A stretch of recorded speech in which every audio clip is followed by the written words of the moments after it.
Alright, this is Danhausen here, very nice, very evil. You are watching True Heel Heat. Probably should have had MJF do this, but here we are.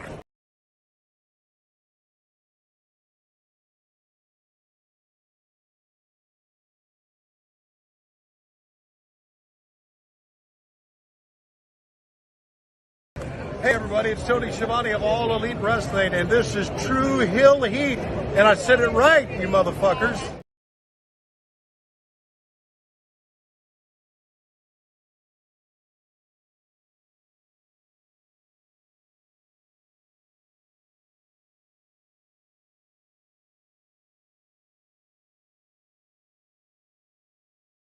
Welcome to True Heel Heat, the place where we use insider terms because we think we know what the fuck we're talking about, even though we don't. My name's Maxwell Jacob Friedman, and I'm better than you, and you know it.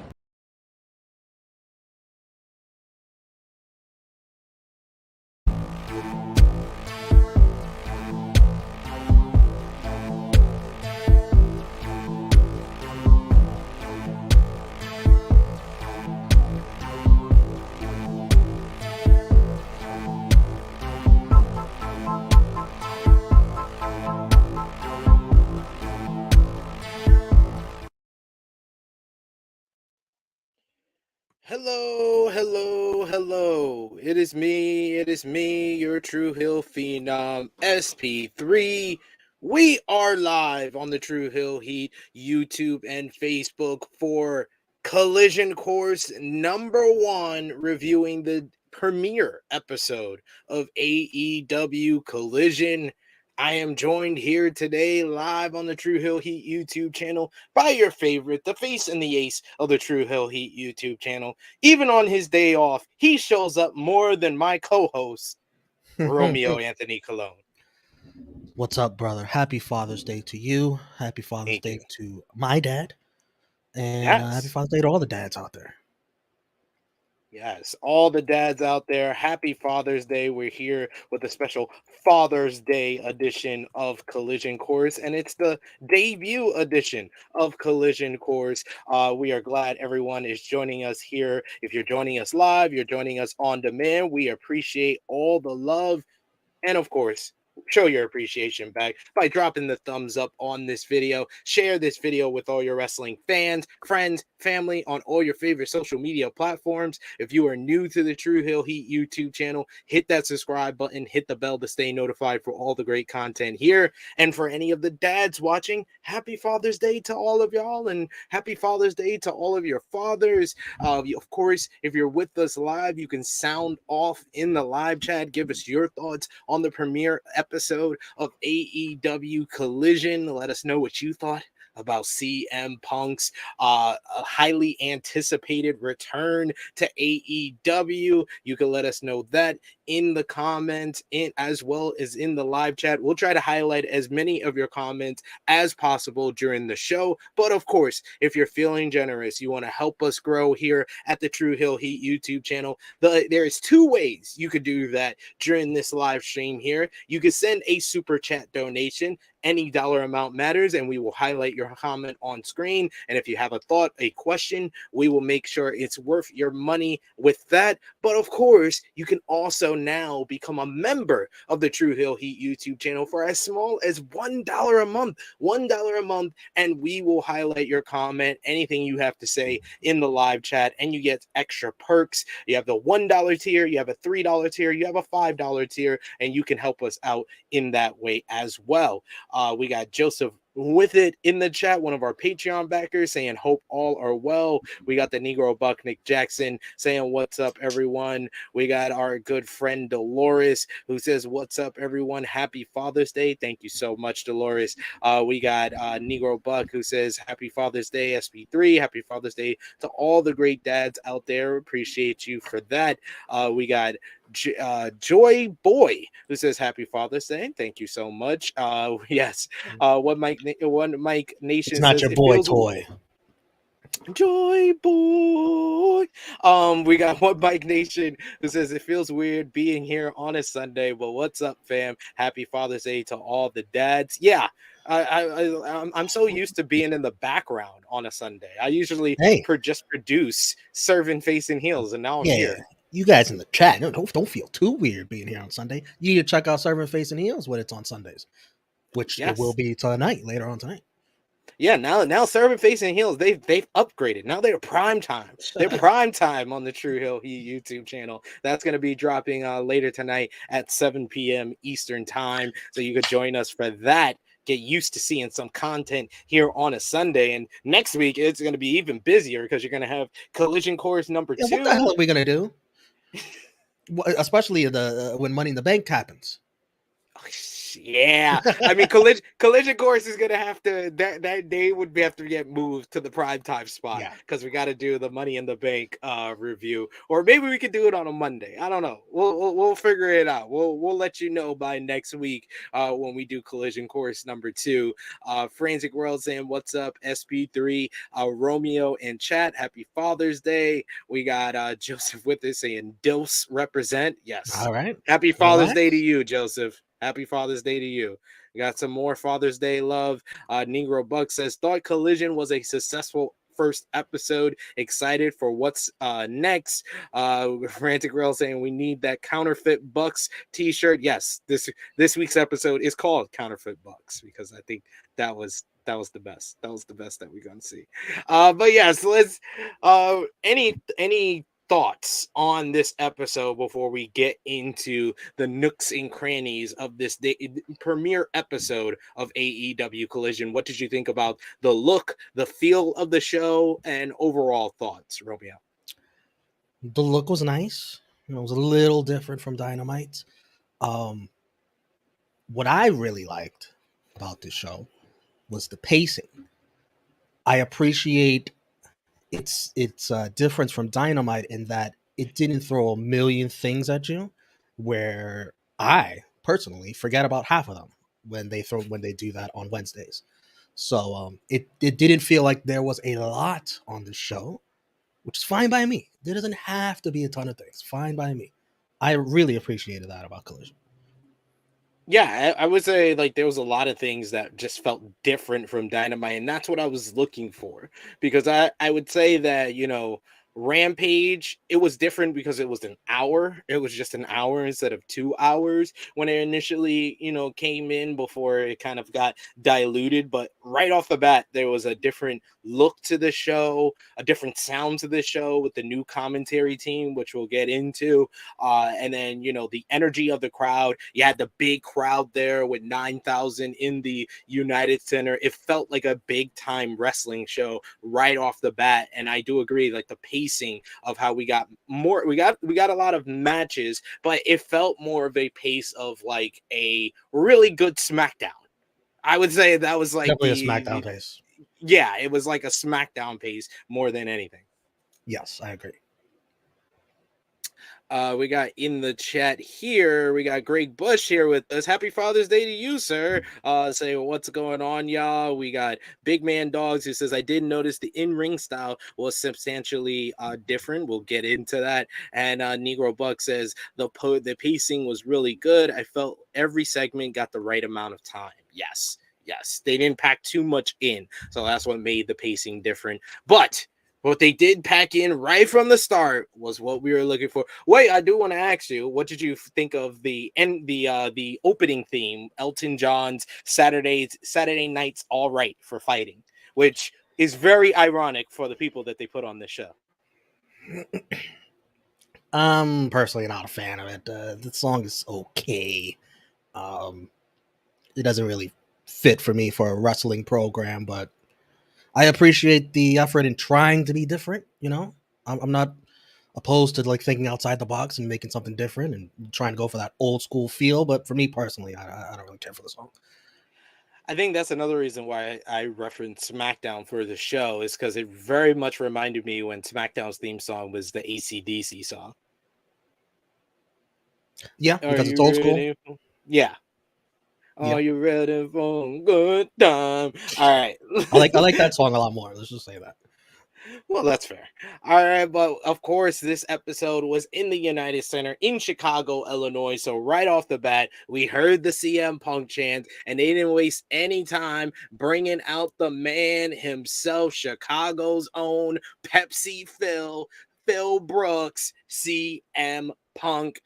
You had Kevin Kelly and Nigel McGuinness on the call, welcoming us to the show after a few seconds of CM Punk kind of basking in the cheers. He got a very massive positive reaction. Even some fans kind of singing along with his song. And when he came out, you immediately saw he had the boots around his neck. He had a red bag in his hand, and he gets on the mic and he says he's tired of being nice. He says he was on the shelf for 10 months, was with a ruptured triceps, and Punk talks about how as long as he was here, this would be the professional wrestling business, not a popularity contest, because he would have lost one of those a long time ago. He says if you told a young punker that he would sell out the Budokan, the Madison Square Garden, and all these buildings in Chicago, all over the world, a young punker wouldn't believe you. But he has, and he's gotten here riding the backs of smart and passionate professional wrestling fans like themselves. He loves the people because they love him. They love him because he's unapologetically been himself. But there are some people who hate him for that. Punk knows that his mere presence makes people uncomfortable because he is the truth, and the truth is painful. Of course, this brings on the Chicago fans chanting, "Fuck the elite, fuck the elite, fuck the elite." He says you can love him or you can hate him. You can cheer him or you can boo him. But we all know he's the truth. He says that people can call him whatever they want. He points out a couple of signs in the crowd saying one person has a Pepsi Phil sign, another person has a CM Junk sign, and he says that he likes to reference what David Zaslav, which is a Warner Brothers executive, not the most popular person to mention in your anti-authority promo, but he did mention him. He says David Zaslav calls him One Bill Phil, because he's the one true article in a business full of counterfeit bucks. This got the oohs, the ahs for that one. He looks so proud of himself with that line. He looks so proud of himself. Yeah, Yep, immediately. I wrote that up. After he took the reaction, he says, "The king is back, baby." Nice little pat on the back, very Barry Horowitz of him. He says he will never compromise, and that he will always be himself. There are people who think they're owed an apology, and he says that he will give them that. He says he apologizes. He's sorry that they're softer than the wrestlers they like. Way to just stick the knife, just sticking it in even further. And Punk pause.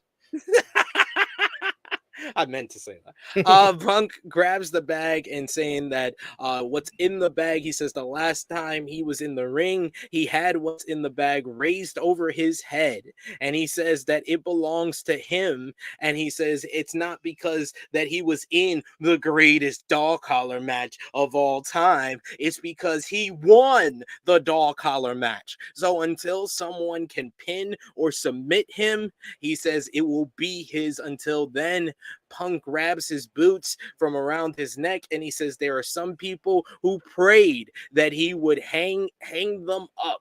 But until someone can fill those boots, they belong on his feet. And he says, "Tell me when I'm telling lies." He said that throughout the promo, but after he says that one final time, he drops the mic. And I would say this was a very passionate promo. This was very much Punk going right down the middle. If you love Punk, you love this promo. If you hate Punk, it gave you more reasons to hate him. And it seems that he's leaning a little heelish, but really in the tweener role of if you love him, you love him. If you hate him, you hate him. He got a very positive response because we're in Chicago, but I don't know if that positive response is going to last everywhere else where there are probably more positive elite fans around the next couple of dates. I don't know how Canada's going to be. Maybe Canada's going to be in the middle and you get the John Cena reaction. We should also note that following this promo, the Young Bucks, they switched up their Twitter profile to say if it were 2018, we'd already have counterfeit Bucks shirts available on Pro Wrestling Tees. Kill it, y'all. I love how they ended it on a positive note. Come on with But the shirt, anyways. please come out with the shirt. Please, I'm begging you, Matt and Nick. I am begging you to come out with the counterfeit Buck. That is the first shirt I would cop in a long time from AEW if they came out with counterfeit Buck shirts. I would get that immediately, and that would fit in with what the Young Bucks have always been. They always use what other people say about them, and they use it to their benefit, killing the business, all that stuff. So They're that would fit unfazed. in. They brush that off. They play to it. Exactly. So I think they should definitely do that. But like I said, I enjoyed the promo. I think it was the right way to kick off the show. It got the crowd, in Chicago amped up. And CM Punk, one of the greatest talkers of all time. And this was just another example of that. What did you think, Romeo? You missed the part where I don't think you mentioned it. If you did, then I'm sorry. When he removed the AEW logo from the mic. Oh yeah. When he started his promo, he does that a lot. He did that with the WWE. Did that with WWE. Thing. Yeah, it was a nice callback. I that was good. He had great quotables here in this promo, which you can expect always from the CM Punk promo. That's when he's on fire. That's when he's on his A game. When he has, the lines, "I'm tired of being nice. Tell me when I'm wrong." He says it with such passion. You remember that. He likes to do his promo sometimes where he says one thing multiple times, and those are like his best promos. But so dramatic. Oh my goodness, so dramatic. It's a business for grown-ups. It's not a popularity contest. This guy's ego, holy shit. It's yeah, I know what you're saying with tweener, but to me, very whiny. I don't like that in a baby face if he's gonna be a baby face. Very whiny. And then he follows it up very smartly, kissing the fans' asses. Kissing their asses. I've been riding the wave of smart and passionate professional wrestling fans. Oh, he knows what he's doing. I love that. It's basically you're saying that if you don't like CM Punk or don't like how he handled himself, you're dumb. That's basically what he's saying. Wrestling. You're a dumb sports entertainment fan. You're a dumb sports entertainment fan. This Chicago crowd, this fuck the elite chant. You guys know. You don't mean that. You're just saying that to boost up your boy's ego. You don't really, fuck the elite. You want to see the elite. You're lying out your asshole. You're lying. To me, the most intriguing part of the promo was him still carrying the title belt in the back. I love the mocking of MJF. MJF saying, "I had the best dog collar match." CM Punk, "I won the dog collar match." That to me was the most intriguing part of the promo, because is he going to keep walking around with this belt? I don't think he brought it off for the main event, did he? No. He's going to keep walking around with this belt every week. As he said, until someone beats me, pins me, submits me, I'm still, it still belongs to me. Something like that. He made it seem like the championship in AEW is disputed, a legit disputed. One little problem with this promo. I understand he has to get these things off his chest because of his ego and everything. It's the big elephant in the room, obviously. But not once did he mention the main event, what he's here for at the end of the evening. No, he didn't. Nothing about Bullet Club. You should have said a little something like, and you should have ended it with like, "Oh, by the way, I'm back and I'm coming for you, Joe, Jay White, Juice," something like that. Not once. And that's kind of ridiculous. Like, come on, that's the main event.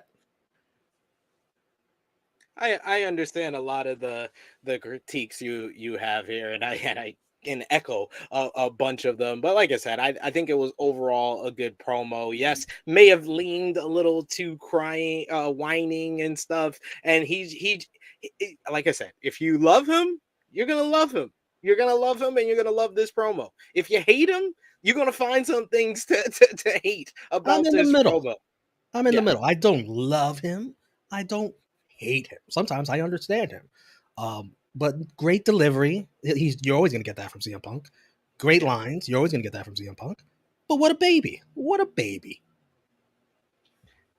We got Greg Bush who says, with those comments, I hope we're actually moving to a match because if not, I don't think I can deal with this shit for the next year. Yeah, if this is just Punk angling for the matchup that the Elite don't want to have, then yeah, it can get old very fast. But I agree with Romeo that the title belt and teasing that there's a dispute on MJF having that championship makes me very intrigued, because you can have a scenario where this can play into what happens at Forbidden Door, where MJF is saying that he's not going to face some rando from a rinky-dink company. What if CM Punk is the replacement and says that he will be defending what he has in the bag against Tanahashi? He was like, I should have versed Tanahashi last year, but I got hurt, so I'm going to defend what I have, my title, because I'm the real world champion. I'm going to defend it against Tanahashi.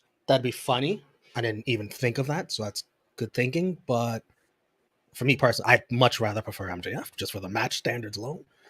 But yeah, I understand what you're talking about, and this obviously sets up, CM Punk MJF running it back. Yeah. But I got the feeling that CM Punk is heading more towards the heel side of things, and that doesn't exactly line up with going up against MJF, who's already on the heel side of things. So I could see something where they're going to be basically doing a slow burn probably for his heel turn, because he's tired of being nice. Tell me what I'm telling lies. That's not the most babyface things to do and say, but I could see it being more of a slow burn, because when we get to the main event and we talk about how that electric that crowd was for Joe and Punk, you gotta do that at a pay-per-view. I'm sorry. Like I think that they should give some big matchups, like Switchblade Jay White versus CM Punk on an episode of Collision. I think that's something that will help the ticket sales, and Punk in singles matches in general will help ticket sales. But CM Punk and Samoa Joe, you got to make people pay to see that, whether that's on a streaming service, if they're going to do a streaming service for All In, or back in Chicago. That would be very appropriate, that 90 years later, one-on-one back in Chicago at All Out, we do CM Punk and Samoa Joe there. There's it'd be better at All Out in front of that crowd again. I agree. But I would think if he's teasing this right now, I would think they're going to do All Out CM Punk MJF undisputed AEW World Champion. Probably that's the only place you can do it, because CM Punk's babyface there. Yeah, and MJF can say, I'm 2-0 against you in Chicago. Probably. I don't want this to end though for MJF. I don't want it to end either. I think MJF should win. And if you are going to do the match like Greg Bush is saying, then you have the Elite cost CM Punk in Chicago. Now you're fucking dreaming. Now you're dreaming. Do it. Come on. The Elite, that doesn't work for the Elite, brother. Big Man Dog says he's been riding the backs of smart wrestling fans like me. CM Punk loves me. He's totally not a cult leader. He's talking about me. Yay! He loves me.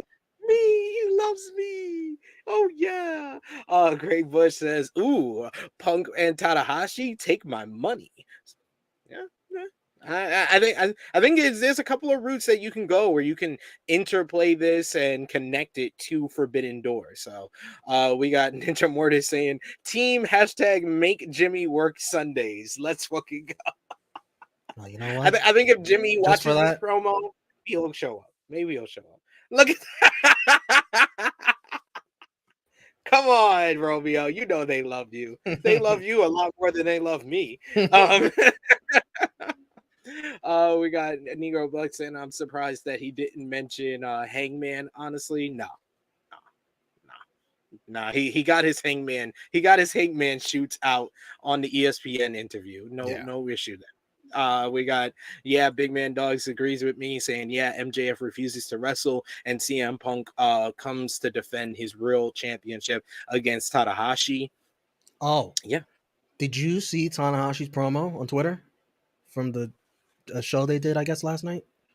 New Japan Road? No, I haven't. What did he say? Oh, he called him MJD. I just saw that. He couldn't get his name right. He butchered it like a million times, and he's got this serious face, like he's trying so hard. And like, I don't know, somebody must be opposite him, like saying, "No, that's not it." And then he finally gets it, and then he says, "I got to work on that at the end." And then he walks away. I'm gonna eat some alphabet soup. It's the greatest promo Tanahashi's ever cut, ever. It is so hilarious. You have to watch it. I think I I gotta retweeted watch it it. if you follow me on Twitter I gotta watch or it. I liked it. gotta watch. We also got Negro Bug says, I agree. SB3 got to do Joe versus Punk on pay per view. We also got Joy Boy who says Jay White beat Punk, self proclaimed new champion. Absolutely, that would fit in so well for Jay White. Jay White says, I'm the new world champion. I beat him. That I would did be it. funny little gimmick to run with for whoever does that. And it should be someone like Jay White. Yeah, Jay White would fit the bill so much. Not But Juice yes, Robinson, please. I'm sorry. I love Juice. I am a Juice fan. We got a quick video package hyping up our opening matchup, the TNT Championship, Wardlow versus Luchasaurus. Then we went ringside, where they had the commentary table for with New Japan Pro Wrestling's own Kevin Kelly and former Ring of Honor World Champion Nigel McGuinness. What did you think about this pair as a commentary team? I enjoyed it because I'm a fan of 2012 Ring of Honor, and they were a team there, so it felt very akin to that era of Ring of Honor. Nigel looks like he's posting for a MySpace picture right there in that picture, but yeah, they were great. I mean, I don't know what they were like because I didn't watch ROH like that. What you're talking about, but yeah, these guys are good. Like these guys are just good professional wrestling announcers, and I like it much better than Wednesday's theme. Wow. I wouldn't go that far. I like Excalibur. I think he's does very well with Taz. Tony Schiavone. I think it would probably be better if it was just Excalibur and Taz, but I would like Taz with this team. That would be just interesting. To add some humor. Yeah, that would be interesting. But yeah, I think they did very well as a team on the show overall. I enjoyed them. We got Big Man Dogs who says, I don't want to hate on Excalibur, but he's so nice at having a play-by-play that doesn't speak at 1.75. Yes, I 100% agree with that.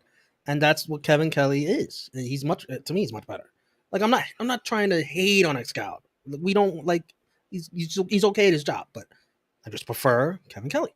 That's all.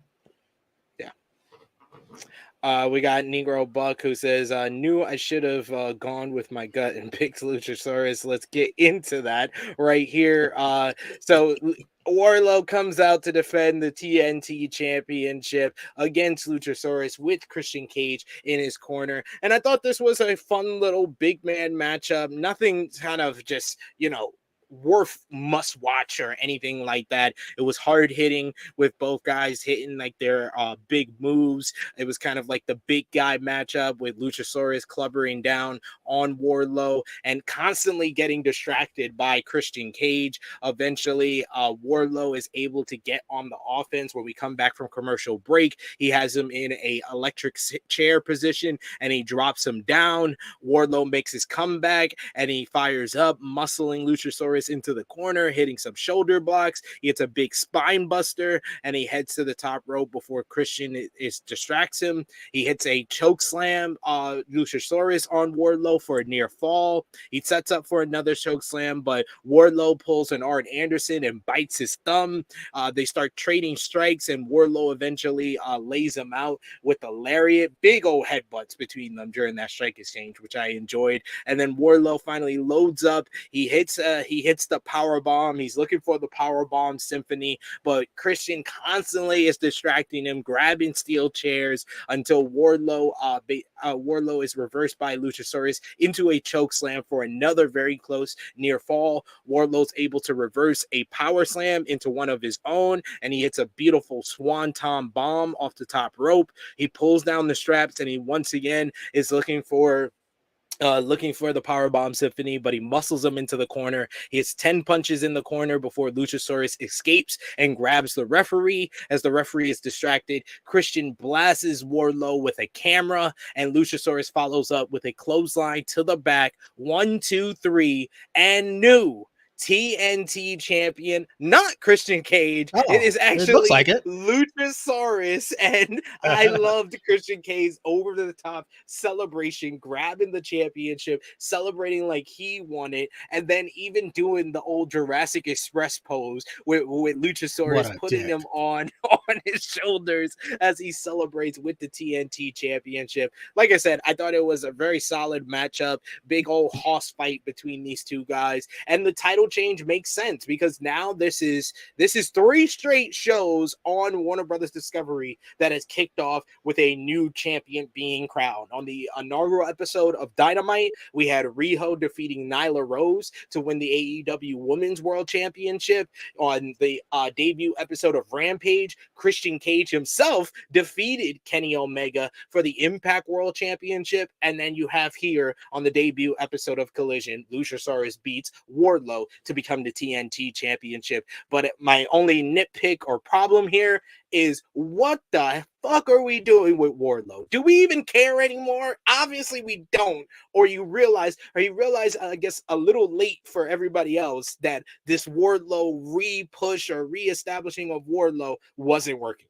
What did you think? And by the way, not anything new for Christian. Celebrating something that isn't his. Remember when Edge won King of the Ring, or he was wearing, and he was running around with the trophy. that didn't lead to good things. So we remember that didn't lead to good things. Shout out to ALW, Patreon.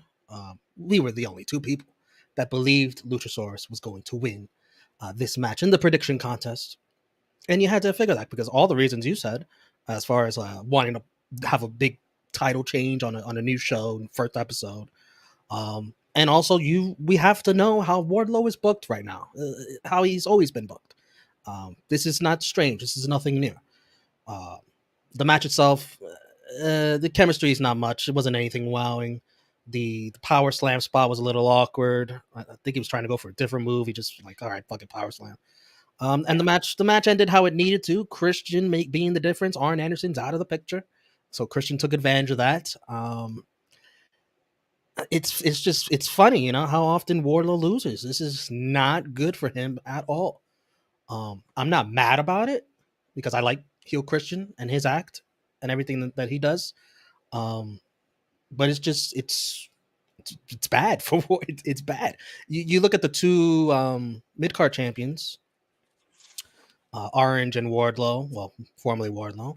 You figure Orange Cassidy would be the type to hot potato a title, and Wardlow would be the guy who'd always be winning. Instead, It's the exact opposite. And I understand the TNT title is a TV title. It's going to be defended a lot. It's going to change hands a lot, but it's easily the lowest title AEW has, not counting the FTW championship. And another funny part, Jungle Boy's reaction on Twitter, he wrote, "Congrats, ... And he's like, that Arthur meme. You guys know that Arthur meme with Arthur shaking his fist in anger. It's boiling, and this adds to his storyline because he's trying to win a championship before the year's over, and his old buddy Luchasaurus is out here winning a championship now. Like, damn, it puts more pressure on Luchasaurus and Christian win a singles title before him because Christian celebrated like he won the singles. Well, because of Christian. They're the first ever tag team TNT champion. History was made on this show, ladies and gentlemen. We'll see. I don't have high hopes for Luchasaurus as a singles champ here, but we'll see. Over under a month, he's keeping it. Over under past All Out. I could see that. I could see that, and probably go back to Wardlow because they love bringing the title back onto Wardlow. Big Man Dog says, "Yeah, I think it's good to hot potato the TNT belt when the international reigns are seemingly so long." Yeah, I mean, one of the titles has to change hands like that. You got to have a mid-card title that you could change hands frequently. Like WWE is in the mode where everyone seems to be having long title reigns. So it is different for the other major company to have a championship that changes this often. Well, OC's due to lose anytime now. So You didn't have to do this, but whatever. But I don't care for Wardlow like that, so it doesn't bother me. But it looks bad for him. But here we are, less than we're 2 weeks away from the half year mark of 2023. And do you know we have tied the amount of TNT title changes from 2022 already? And 2022 felt like it was a lot. Exactly. 2022 was 6. He had 6 title changes that year, and we already got 6 in June of this year. And you know Luchasaurus ain't having a long reign. No. Ridiculous. We got a couple of comments here. Big Man Dog says, I thought Wardlow was going to be the one to beat MJF. What have they done to my boy? Sad.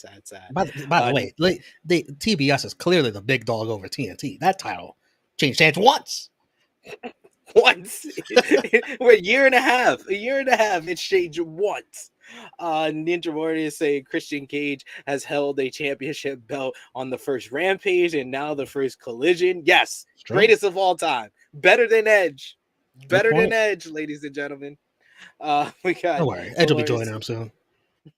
We got Dolores saying Wardlow is bad. Arn couldn't even save him.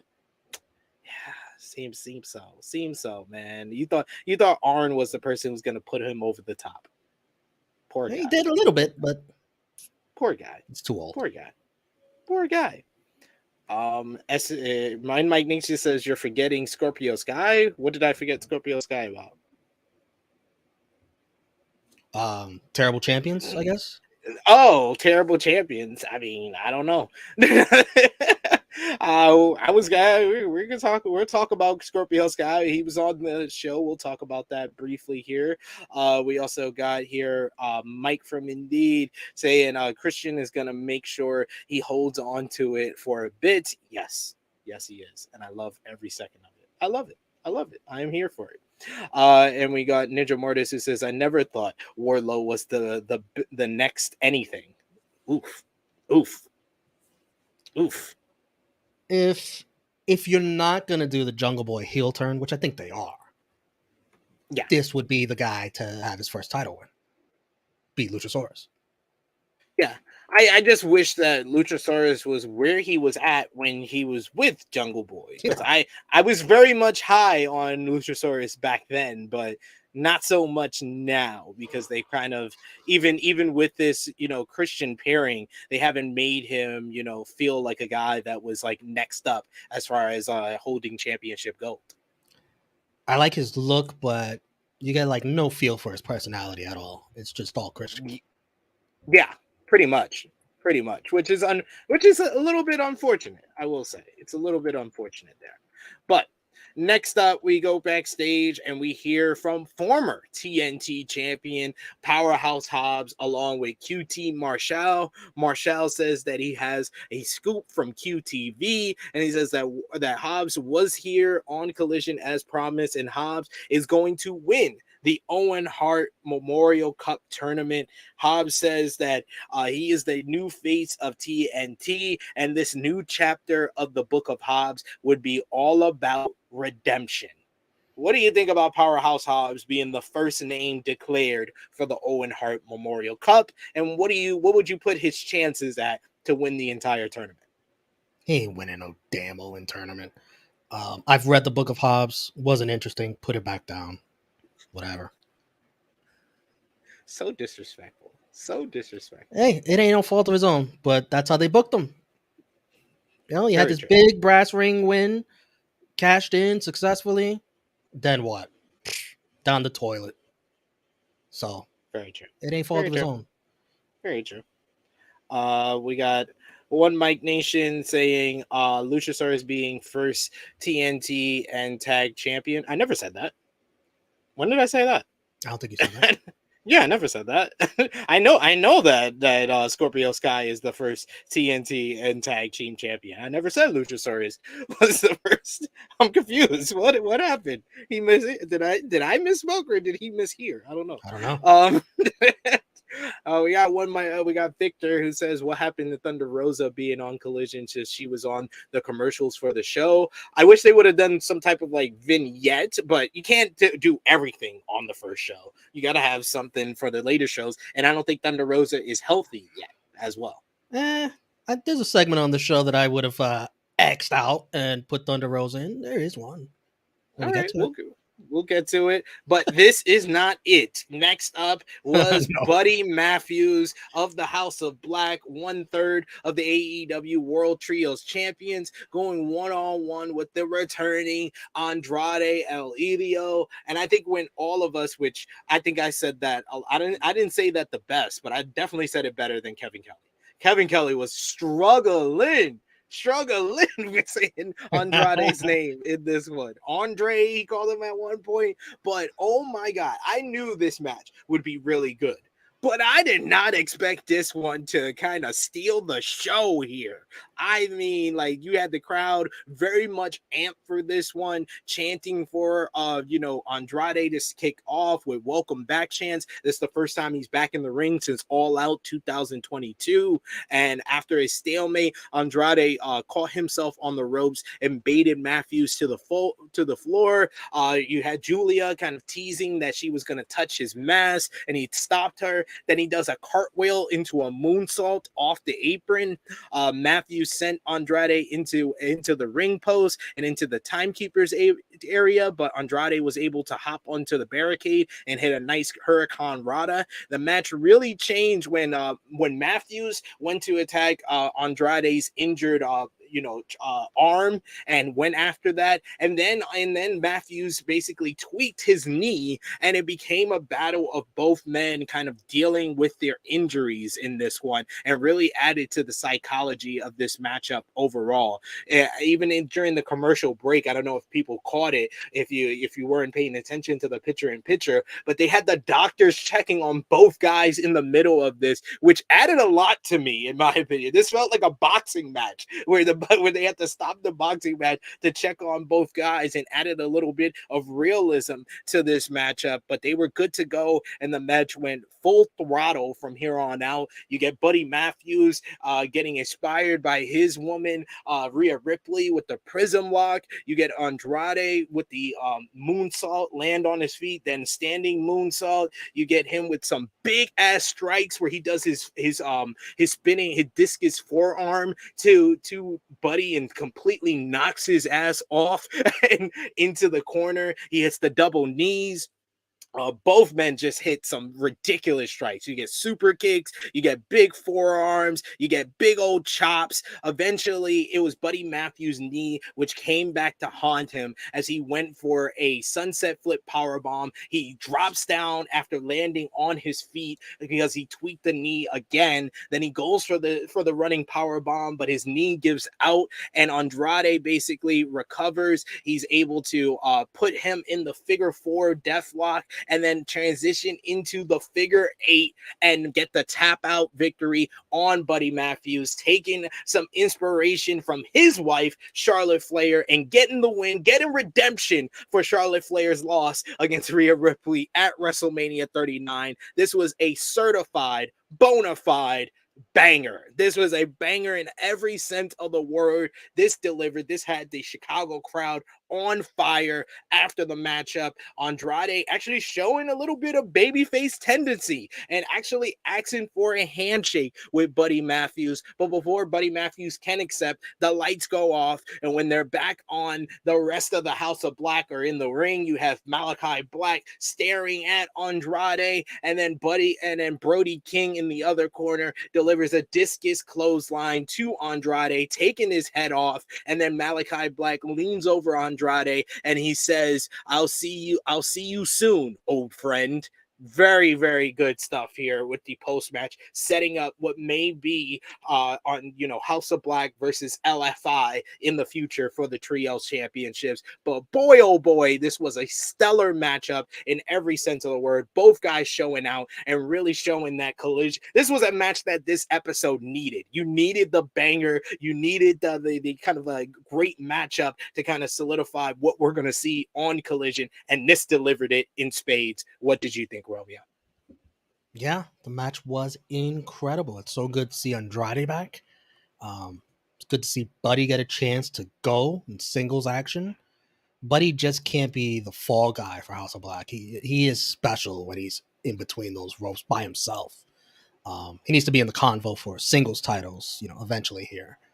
And these guys have never had a match before, have they? I don't think they have.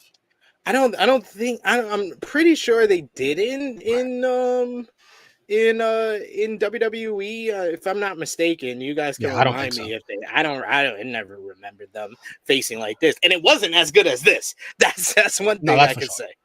say. Andrade hasn't missed a beat after so much time off. Both of their selling is just grade A. Buddy's was legit convincing, especially that when he tried that powerbomb spot from the corner. Yeah, both And guys selling was just exactly. exceptional in this matchup. Yeah, Yep. When the figure four was applied, I felt it coming. I felt it in my bones. And when it happened, I said, that's it. Andrade's on another level now. He's mastered the figure eight. There's no stopping him now. None. None. He's reached. This is like getting your black belt now. This is, oh man. Both guys paying tribute to like Rhea and Charlotte. That's just funny. I mean, it's natural. yeah. It's cool. Love Charlotte on Twitter. Hashtagging AEW Collision. What are they gonna do? Find me? No. Exactly. She like, I don't care. Y'all can get mad at me. Y'all can get mad at me. I don't care. Andrade joked on Twitter. Sorry for stealing your finish. I didn't know it was that hard to do. It sounds like it's a one Especially time. with a bad arm. With a bad Yeah. arm. Yeah, Charlotte's done that before too. So yeah. It sounded like a one-time thing, but I think you should keep it. Fuck it, keep using it. It's fun. These fickle fans who pop for the move. Oh, if Charlotte was doing that move, they'd be like, boo. But because Andrade does it, yay! These fickle fans. The aftermath of this match, well done. It looked like Buddy, Buddy shoved him away at first, but it looked like Buddy was open to actually eventually doing the handshake. But of course, the House of Black got in the way, and Andrade's on his way to losing a future trios tag team title match. So should be on the way. Should be a good one though. Yeah, definitely. I'll be interested to see what the stipulation will be. Imagine Roosh and Brody King. Oh my God, there's gonna be a murder between those two. We got Big Man Dogs. This is LFI turning babyface. I can see Andrade turning babyface. I cannot see Roosh turning babyface, or Preston Vance for that matter, because he hates kids. Yeah, but here Andrade came off as a babyface, so yeah, it'll be interesting. And then even on the social media promo that they did afterwards, he came off like a babyface. He was like, "Thank you, AEW fans and stuff." So, hey, we'll see. We shall see. Because I can't see the rest of LFI going babyface, and I can't see Andrade splitting from them because they're all boys. They want to work together. So yeah. We got Big Man Dogs. His commentaries were really good too. Just letting things breathe and not speaking 24/7. Yeah, that is so important in commentary. Like WWE never does that once ever in their fucking lives. Just shut the hell up every now and then, please. Like, honestly, I think that's my only nitpick of the ending of SmackDown, because I know everybody was like, oh, Michael Cole said it too, Jay, because that was the fall. That's what Julius Caesar said in the fall of the Roman Empire. I was like, that whole segment would have been a lot more effective if he just been quiet and just let the crowd. I strongly disagree with you. I love that line. I don't love that line. I don't love that line. We agree to disagree. I knew instantly what he was referencing. I was just like, "Oh, you fucking cornball! You paid too much attention during English class. You fucking cornball! Shut up." I was a journalist. We got Negro Buck saying, "I can't recall them ever facing each other in WWE." Like, yeah, I would only maybe they did. I don't know, but I don't remember it like that. Big Man Dog saying, "You can't see Roosh smiling and kissing babies." Not at all. Nope. Not at all. We got Ninja Mortis saying Kevin need to spend the next week saying Andrade El There you go. See, Yeah. Ninja Board is helping people. He's helping people. And yeah, Francie Girl says Roosh is too mad at the world to he can't be a babyface. Yeah, I don't see that happening. No, not happening. Don't see that happening. We got a Scorpio Sky video package highlighting his AEW career. And this was a great reminder of how decorated, because I know there was people before he won the TNT championship were just like, oh, he's underutilized and all this, but he's won a lot of different things. Like, his accomplishments in AEW is quite extensive, from being the first ever AEW World Tag Team Champion with Frankie Kazarian, winning the first ever Face of the Revolution ladder match, 2-time TNT champion, and he's coming back. He's on his way back, and he's gonna be on Collision. Are you looking forward to Scorpio Sky being back? And what do you think is next for Scorpio Sky? No, and I don't care. Jesus Christ, why are you so mean? They've given me reasons to not care about these people, the way they dropped them off the face of the earth. I don't care. You have to make me care again. Sorry. Just is what it is. You're picky. I get it. And I missed this whole little video package. I was too busy trying to clip the figure 8. I love that. He was like, I was trying to make it into a gift. I'm sorry. Next we get Tony Nese. He's in the ring, and he says he's sick of all the people with their cellulite spill all over everyone's chair, and he led the United Center in group exercise before the music of the Redeemer hits, and out came Miro. Love when those horns hit. Lord, yo, when the horns hit, this man got a Road Warrior pop. Like, he was over like Rover in Chicago. I was like, that's the superstar reaction that this man deserves. And he just felt so refreshed and had this crowd on their feet. I love the shout out to Sheamus with the 10 beats of the Bowery. That was very nice. He kept catching Tony Nese in midair and doing different like slams, and did the discus Uranagi at one point. Then he finishes things off after Nese gets a little flurry of offense. He hits Smart Mark Sterling off the apron. He sets up for the Mashka kick, blasting Tony Nese. And then when he yelled game over, the whole crowd did it with him. This man just felt like an absolute bona fide superstar, getting the win with the game over. This one went just over 3 minutes here, and I enjoyed the hell out of this. This is a reminder of how over Miro is. Give Miro all the titles. What did you think? First of all, I thought Tony Nese was funny. That's the most charisma he's shown. He's doing some kind of like one-man body Donna or Simon Dean, if you remember him. I thought he was funny. I thought he was good there.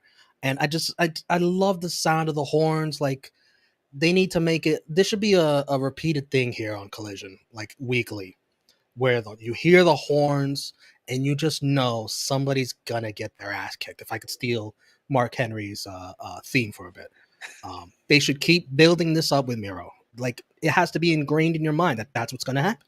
Oh shit, the horns. Miro's gonna beat somebody's ass right now. And then you gotta build up some heel.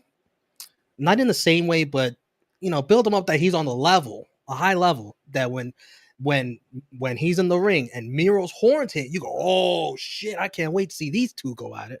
I don't know who that is. I don't know if you want that to be Powerhouse Hobbs. I don't know if this guy is even maybe somebody on Dynamite that's going to come over. I don't want it to be Luchasaurus, because I want to keep Miro as far away as possible from the TNT title. He may be the only thing that can save it. Miro is elevated. Miro should be in the conversation of the international title at this point. I agree. But yeah, I think you need to stay the course here with Miro, because you could have something special here if you keep building him up like this. I agree. I think Miro has big things ahead of him.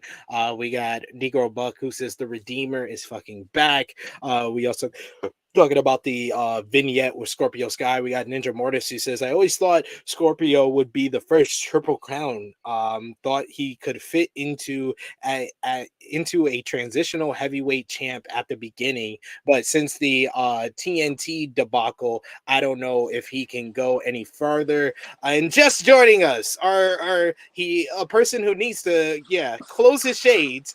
He is the co-host. Thought that was God. The co-host here on Collision Course. It is sober guy JJ. How are you doing? Sober guy, quote unquote. Yeah, definitely not sober. Hungover, but hungover guy JJ. How my good brothers doing? I am on CPT time, but I had to finish watching the Collision. And my daughter and them was being very nice to me today and got me some Father's Day gifts. So shout out, happy Father's Day to everybody. Happy Father's Day, good brother Sid. Happy Father's Day. Everybody on the stream, happy Father's Day. It's a beautiful day. Look at it. He showed up, y'all. I didn't think he was gonna make it. When we got to like the 45-minute mark, I was like, I don't think he's gonna make it. But it was funny. Here you are. Like, damn, it's been 45 minutes. So we get the hell on here. Get over here. So. What did you think about Miro's return on the premiere episode of Collision? It was good to see Miro, man. Another one of those guys who haven't been on TV for a while. He came in, asserted himself, beat the shit out of Tony Nese. That was the right thing to do to make him look strong heading into whatever the next path for him is on Collision, because it looks like everybody who doesn't fuck with Tony Khan is going to be on Collision. So that's I guess that's the way to get them out of Tony Khan's hair. Put them on Saturday. No, it's the detention school. It's the in school suspension. That's what Collision. We made the reference on True Hill Heat yesterday that we made all the references of who the kids are. Like CM Punk is the popular captain of the football team who just wanted to basically badmouth the whole entire school. He made the principal look like a fool and then started punching teachers. I'm definitely late for that. But I'm gonna touch on this real quick. Pause. That CM Punk promo was the most self-centered shit I've ever seen in my life. like he no accountability for anything. It was just like, I get it. And of course, he cut that kind of promo in obviously the right city, his home, Chicago, where he's God to them. But that fucking promo, I'm just looking like, damn, this motherfucker really is full of himself. That shit was crazy. It was a great promo. If you like me, you're smart. If you don't like me, you're dumb. Yeah, basically, that's basically what he said. If you think I was somebody an apology, you can go fuck yourselves. In hindsight, that's all I got out of that. I'm not sorry for what I did. I'm not sorry for shit. If you don't like it, fuck you. That's basically what he was saying. That's basically what he said. I can't. Tell me when he's telling lies. Yeah. Watch that be a T-shirt in a couple days. Yeah, You know it was. Watch that be a T-shirt in a couple days. I said the same thing, sober guys. Like, he's dropping great bars, great delivery. Like, stop me when I'm telling lies. What was the other line? I'm tired of being nice. Like, those are good quotables. Counterfeit bucks. Like, I'm the one bill. Yeah, like, it was nice. One bill Phil. Yeah, that's gonna be a T-shirt. But what a baby. You're right. You're 100% right. What a baby. Not a baby face, a baby. No, baby. Yeah, that shit was ridiculous. We got Frantic World that says Miro is Kratos. He is about to run over everyone in AEW. We also got Frantic World who says Tony Nese started doing that on ROH, Romeo. So Romeo wouldn't know. Romeo doesn't watch ROH. I got upset when they started showing me mid-card ROH highlights. I was like, why get this off my screen? Who the fuck cares? Say that for Wednesday when they have the match. At least show something worth watching on ROH. You want to get people to tune in, not showing that shit. We got Josh saying, "Wow, only an hour late." Oh man, I didn't know Josh was on the part of the live stream. Oh man, I didn't know he was one of the three of us talking. Know your role, jabroni. Oh jeez, Jesus Christ! You're gonna pay for that. And no, Frantic World. This is not the Breakfast Club. This is in-school detention, not Saturday Right. detention. Not It's detention. in-school Well, detention. in Like, hindsight, it's Saturday. It kind of could yeah, go that way that as is well. true. But in school, it's in-school suspension and Saturday detention. That's what you got here. Punk is that. Miro is the kid who the principal told him, you're gonna sit over there in the class, and he was like, nah, I don't want to do that. I don't want to do that. I'm gonna stand right here. I don't want to do that. And then they put him in school suspension. To me, it's like Prison Break. These guys are in jail. Right. And Miros, he said in the interview I just showed that he didn't even know why he was off of TV. He just got no answers.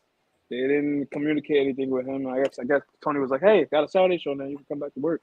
And Miro is on Punk's side. He was like, whoever don't like him can go cry in their mansion.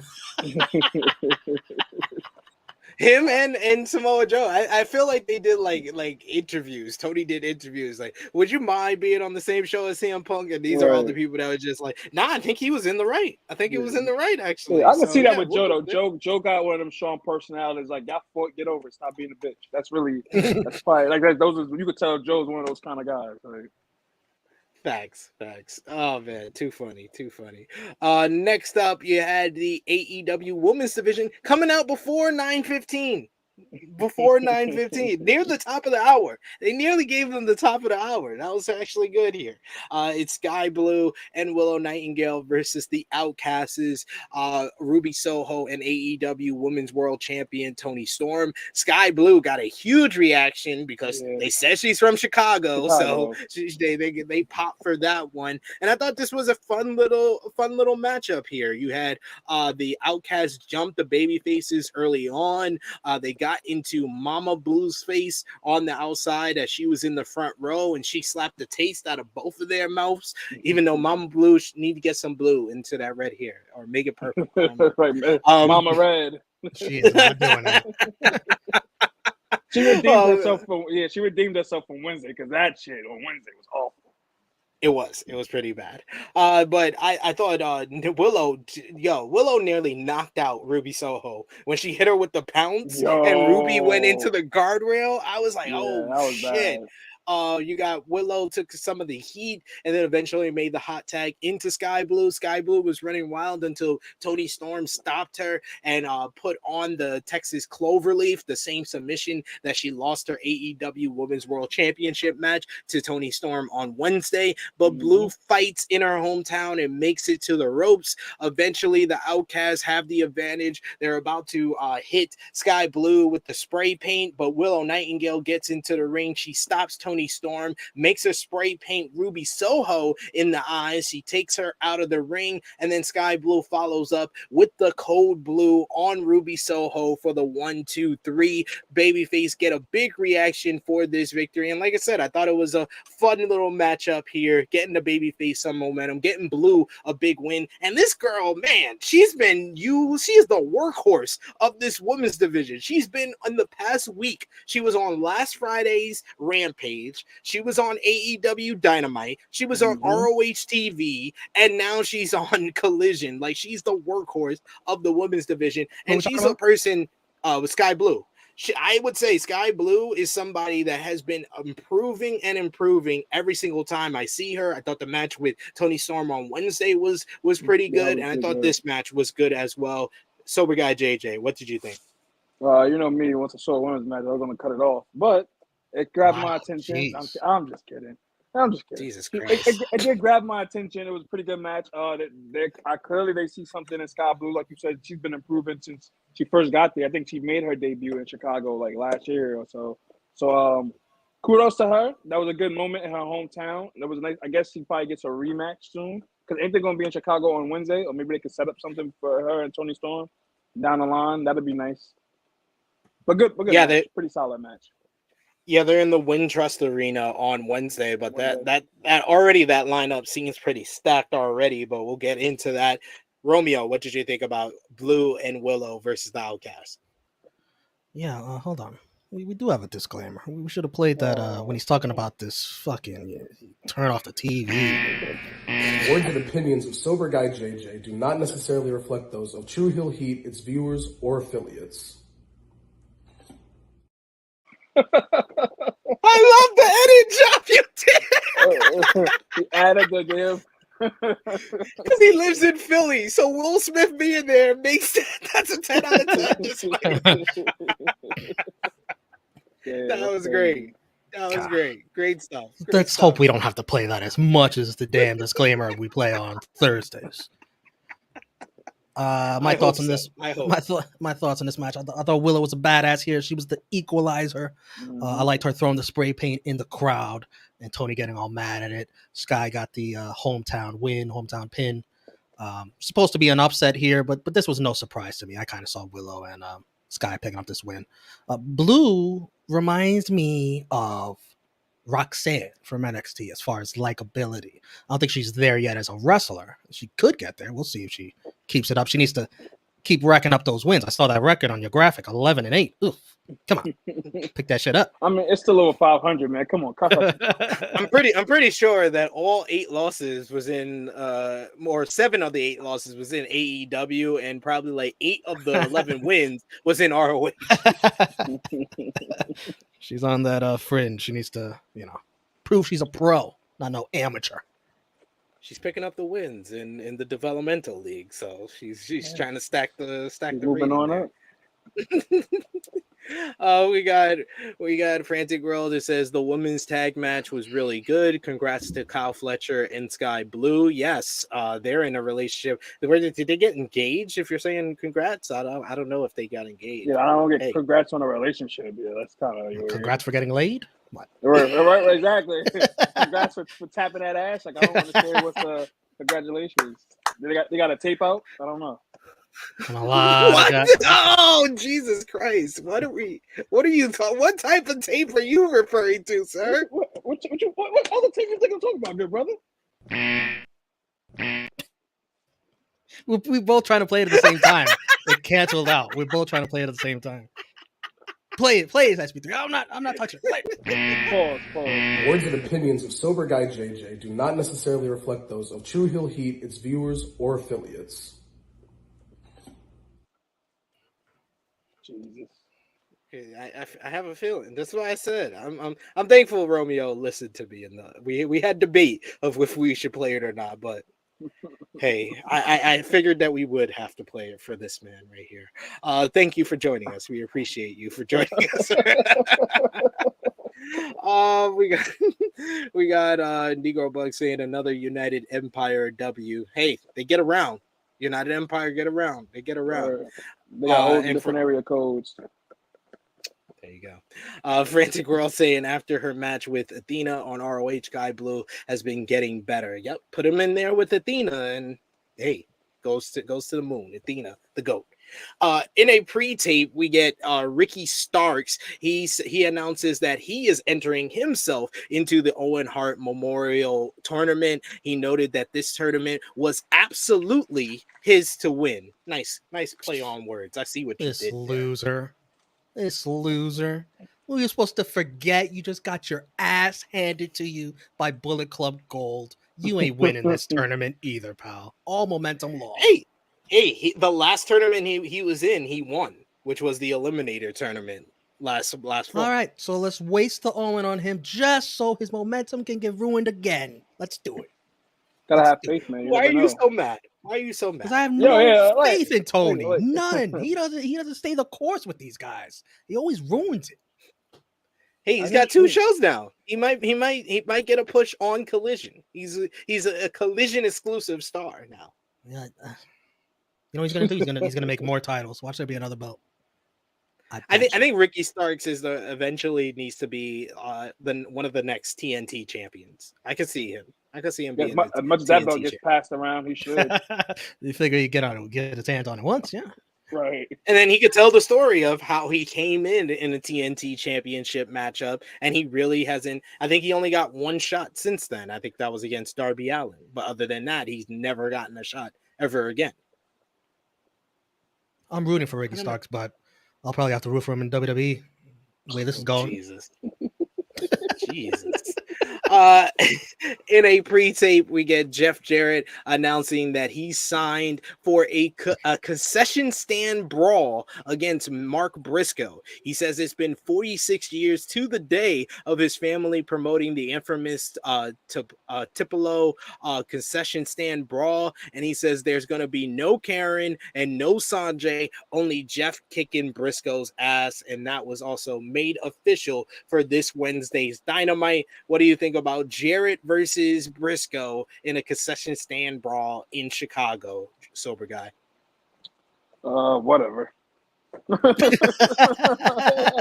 don't give a fuck about. I don't care about Jeff Jarrett. I don't care about Jeff Jarrett when he was in his prime in TNA. I don't. Whatever. Hey, Mark Briscoe. Benson, I'm happy. Right. I'm happy he's doing something though, Mark Briscoe. Hopefully this feud. This shit's been going on way too long already. In this shit already. How many matches are going? How many tag matches? How many one-on-ones? How many? Now we got a fucking concession stand, bro. They were throwing beer at each other for 20 minutes. Like, what the fuck? hey, it's a brawl. AEW does out of the ring brawls very well. So Yeah, well, we do. just saw this. We saw this with who was it? Strong and Jericho, and they had actually good little scrap backstage in the concession stands. Now you can try to top that. So all right. I don't see that happening with these two. But Listen, hey, like if they make it comedy, if they make it a comedy version, I can see that. think Redneck. they can do that one. Out. Yeah. Anytime there's a heel who says so and so, they're not gonna help me.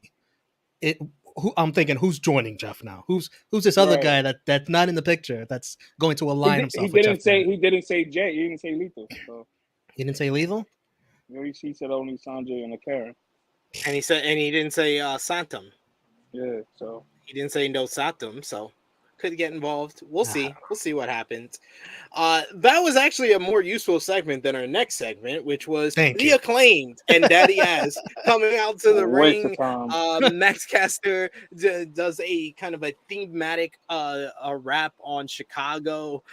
Then he says that for everybody to wish Daddy Ass happy Father's Day. We get into the ring where they're interviewed by Tony Schiavone, and Billy Gunn notes that while he's not been in the game much lately, the trios titles are still within their reach, and Anthony Bowens gets a more passionate, determined promo talking about how AEW now stands for two things: Acclaimed every Wednesday and Acclaimed every weekend. So they are one of the stars that will be on both shows, Dynamite and Collision, and they want to have the first scissoring in Collision history and scissor in the city that made the Acclaimed the people's choice. So they have a big old scissor party with none other than Tony Schiavone. Tony Schiavone in there, and he's like, "Listen up, you prick." Not his first scissor, I bet. Not the first time. He's like, not the first time I scissored before, Joe Rogan. Any thoughts, Romeo? Yeah, I got thoughts. Waste of fucking time. How is this? How is the claim still over? Yeah, people like this stuff. Listen, they're good in the ring. But this gimmick is like, I've been over. I never really got into it, so I don't get how this is still over. I really don't. Whatever. Hey, if they're still over, you got to do what you got to do. You know. I mean, I guess scissoring and Collision go hand in hand. So I guess that was perfect. That was perfect for them. However, like you said, what was the point of this? They could have did a backstage segment for all of that. That was a waste of time. Hey, they got a big pop. That's what it was for. Yeah, this crowd would have popped for anything. They would have popped for poop on a stick. Probably poop so. on a stick. Poop on a stick. Poop on a stick. That's a good chant. That's a good chant right there. We got Kevin Kelly running down the card for Dynamite with Jeff Jarrett versus Mark Briscoe's concession stand brawl. But also, this one got me excited. Chris Jericho, Sammy Guevara, and Minoru Suzuki will be reforming Jericho Appreciation Suzuki from last year's Forbidden Door to take on AR Fox, Action Andrade, and Darius Martin. We got footage from Action Top Fox winning on ROH television. Then we got Chris Statlander will defend the TBS title against Taya Valkyrie. The Hardys versus the Guns.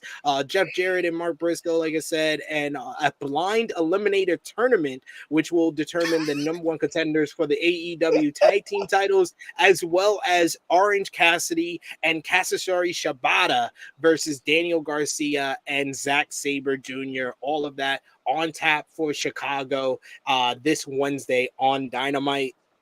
And I know you had a question for me on Twitter. Do you want to ask me it here, Romeo? I kind of think I know what the main event is, but I was trying to figure out what's the main event, or will it just be like maybe a segment with the main event guys for the Forbidden Door? Yeah, that's what I think. I think they're gonna do some type of go home angle for either Dragon and Okada. Yeah, I maybe think Okada will be in the building. Yeah, Okada shows up in the building, and maybe they can do what they did in the final segment of this week's show, where they kind of mix in everything, where it maybe starts off as a brawl between the Elite and Blackpool Combat Club, and then Brian's in the ring, and then Okada comes out, and you have a big showdown between them. You can get Ospreay attacking Omega, you can get Takeshita in there, you can get Kingston in there. I'm very interested how they're gonna include a bunch of these stars, because a lot of big stars don't have matches for Forbidden Door that just have been built or kind of jump off the page right now. With the the Hung Bucks are not on the card. From FTR is not on the card, unless the Blind Eliminator is going to be a team from New Japan. I don't know, but I'm very interested in all that. Is that a tournament for blind people? What is the tag division down that bad? What's going on here? Yeah. I thought it was a mistake for a minute. Like, is that really what it's called? Okay. Blind Eliminator. It's a tournament where we don't know who's in it. Great. And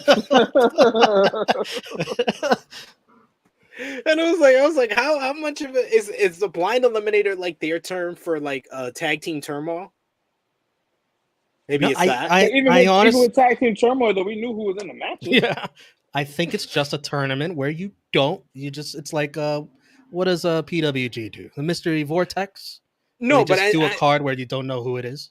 But I'm saying there's already 5 matches outside of that on Dynamite, and they don't usually have like state. They said it starts, right? No, they said Blind Eliminator tournament.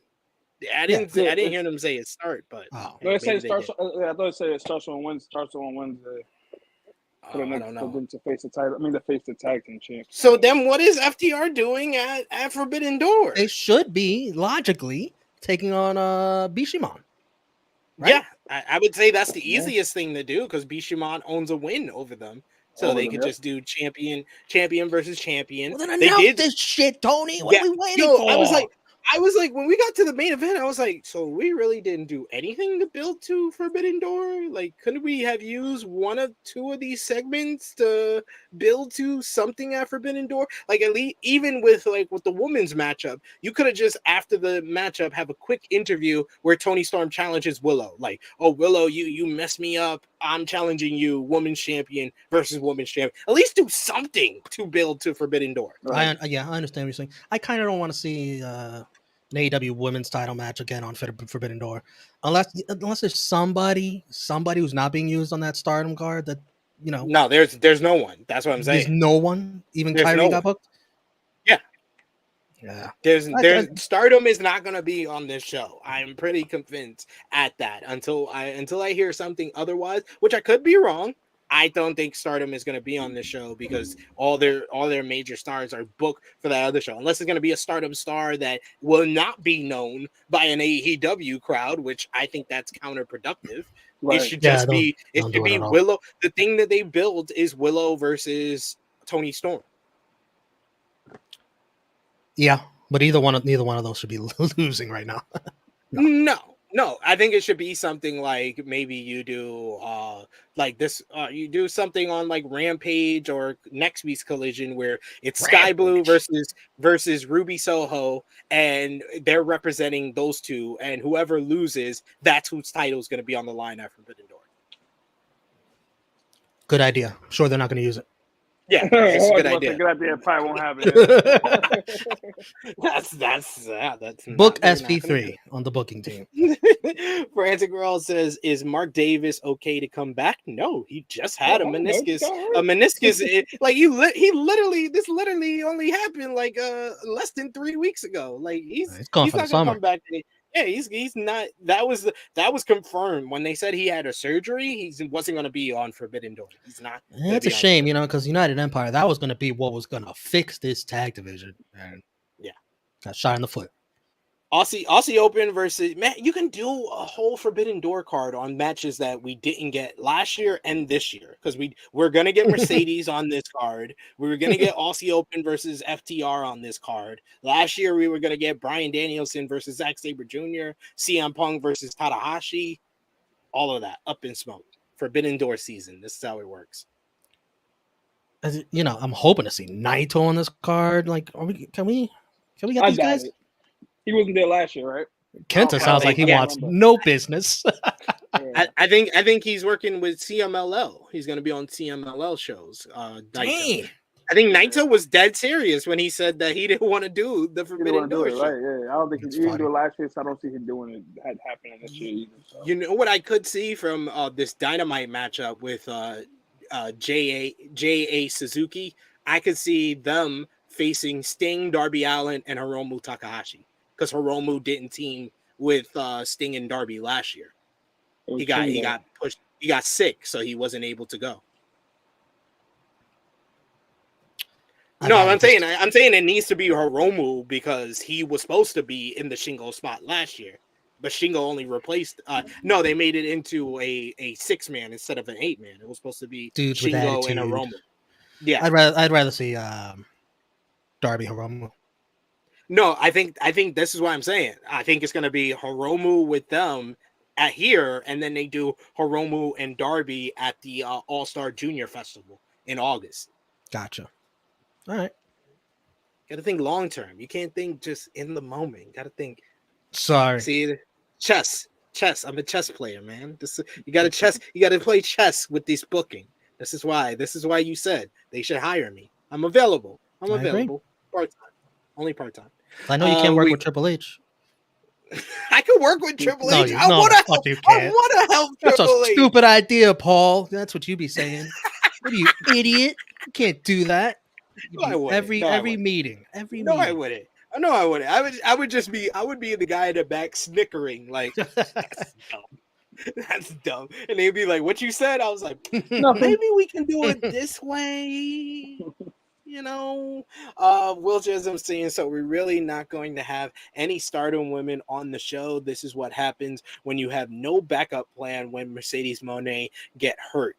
I mean, that's more of I think the idea of the strong women's championship, the backup plan is Willow. That's Willow. It's not his fault that Stardom booked the pay-per-view on the same day. Like, you can't put that on him for not having a backup plan. Yeah, New Japan likes Willow, so they'll promote it. Yeah, absolutely. But it is time to talk about the main event. It was the Bullet Club Gold's Switchblade Jay White and Juice Robinson teaming up with Ring of Honor World Television Champion Samoa Joe to verse the AEW World Tag Team Champions Dax Harwood and Cash Wheeler, FTR, and CM Punk. Yes, the reforming of CM FTR. I do also want to note that CM Punk smartly did not jump into the crowd. Thank you, Punk. Thanks for learning from your lessons. FTR was going to tackle him if he tried. Yeah, they were like, don't you do it. Don't you do it.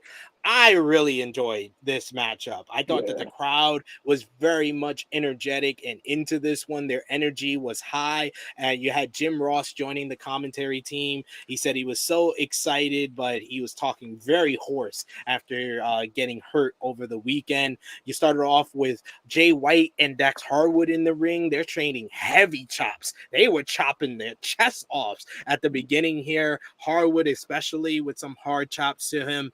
He goes for the sharpshooter, but Jay is able to roll out and he tags out to Juice Robinson. You get Cash Wheeler here, who looked very excited to be in this matchup. He's doing like high drop kicks. He does a gorilla press slam at one point. Finally, he tags into CM Punk, and CM FTR does a nice little triple team here. He then sets up Juice Robinson for the go to sleep, but Juice escapes, and Samoa Joe tags himself in, and this was fucking electric when they got into the ring together. You could tell this Chicago crowd was just ready for these two guys to touch. They lock up, and the crowd is very much into it. CM, Jesus Christ.